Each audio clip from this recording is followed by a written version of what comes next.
vantaggio degli ospiti al 22esimo minuto.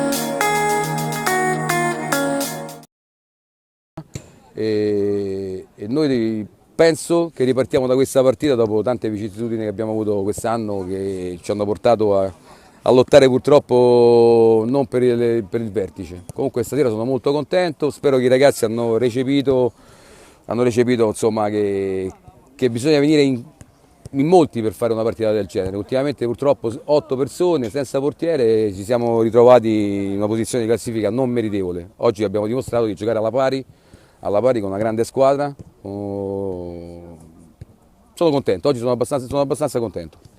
La zona play-out è abbastanza distante, adesso si può pensare comunque prima della fine del campionato di arrivare più su o vi accontentate di una salvezza tranquilla? Allora, se lo spirito di ragazzi di oggi, io credo che possiamo lottare anche per qualcosa di più, perché mancano 8 partite, adesso non so quante partite mancano, 8, 9, non so quante ne mancano, 8?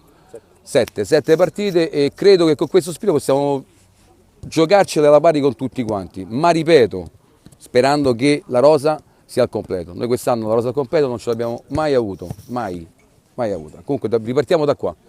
Un commento su Bomber Fagioli, 20° gol in campionato, un gran gol anche oggi, trascinarvi più in alto in classifica.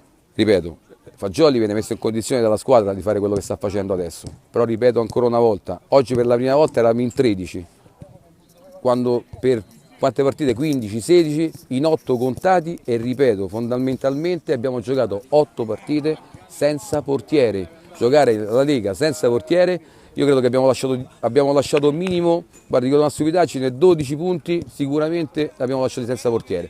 Quindi ripeto, se noi ci presentiamo al campo tutte le volte con questa umiltà e con tutti quanti al completo, ci togliamo qualche soddisfazione. Se no, andremo ai play-out e a quel punto vedremo come andrà.